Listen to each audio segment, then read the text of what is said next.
Indian సినిమాకు Hyderabad icon అని అన్నారు మెగాస్టార్ చిరంజీవి. సినీ పరిశ్రమ అభివృద్ధికి ఎంతగానో సహకరిస్తున్న సీఎం రేవంత్ రెడ్డికి ఆయన ధన్యవాదాలు తెలిపారు.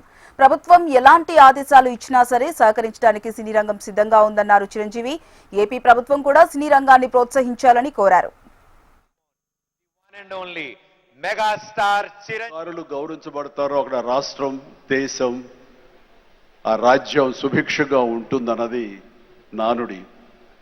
దాన్ని సరిగ్గా అర్థం చేసుకుని ఒక సమయంలో కుంటిబడి ఉన్న లేకపోతే నెగ్లెక్ట్ కాబడినటువంటి ఇదే ఫిలిం అవార్డ్స్ని ఆ యొక్క నానుడి అర్థం పరమార్థం గ్రహించి గౌరవ ముఖ్యమంత్రి గారు మళ్ళీ పునరుద్ధరించి కళాకారులను గౌరవించుకోవాలి, సినిమా యొక్క ప్రభావం ఎంత ఉంటుంది, దాని ప్రతాపం ఎంత ఉంటుంది, ఎంత ఇంపాక్ట్ ఇస్తుంది అనేది తెలుసుకుని ఎంతమందికి ఉద్యోగ అవకాశాలు ఇస్తాయి, ఎంతమందికి ఉపాధి కల్పిస్తుందనే దాని యొక్క ఆంతర్యం గ్రహించి మళ్ళీ దానికి పునర్జీవనం పోసి ఇదిగో ఈ రోజు ఇంత బాగా సజావుగా సాగడానికి, ఇంత హృదయంగా సాగడానికి, ఇంత అద్భుతంగా సాగడానికి కారణమైన వారికి ప్రత్యేకించిన మనస్ఫూర్తిగా ధన్యవాదాలు సభాముఖంగా తెలియజేసుకుంటున్నాను.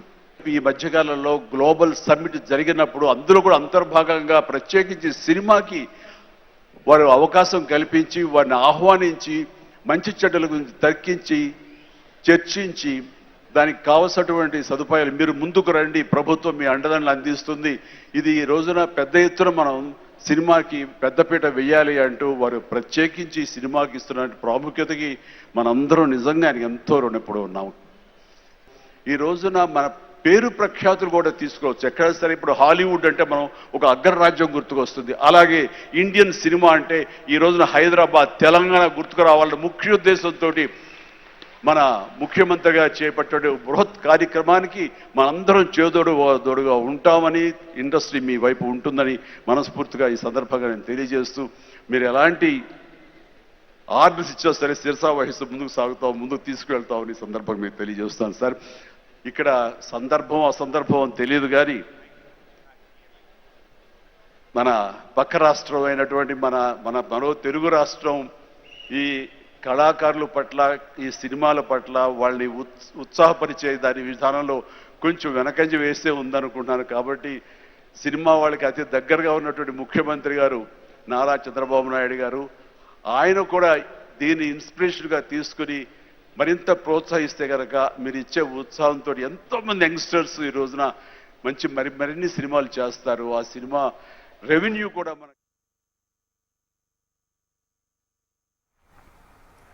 గద్దర్ పేరుతో అవార్డు తీసుకోవడం గర్వంగా ఉందని, అవార్డుల విషయంలో రేవంత్ రెడ్డి గారే హీరో అని అన్నారు Kamal Haasan.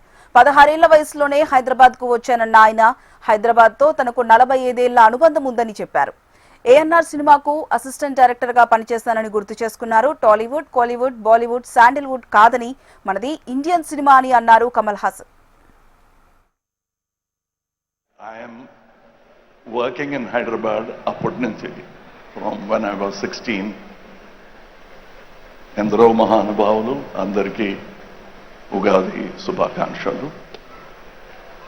And when I was receiving Sangeetam Garu's award, I was thinking of the first film I worked with him, which was Sommokkardi, Sokokkardi. All the work was done by Mr. Sangeetam and I received the award. So I was thinking of that title, Sangeetam Garu and me, we have worked for 50 years together. And I like him not because his name is like my father's name. My father's name is also Srinivasan. But he is the youngest senior I've met in my cinema career.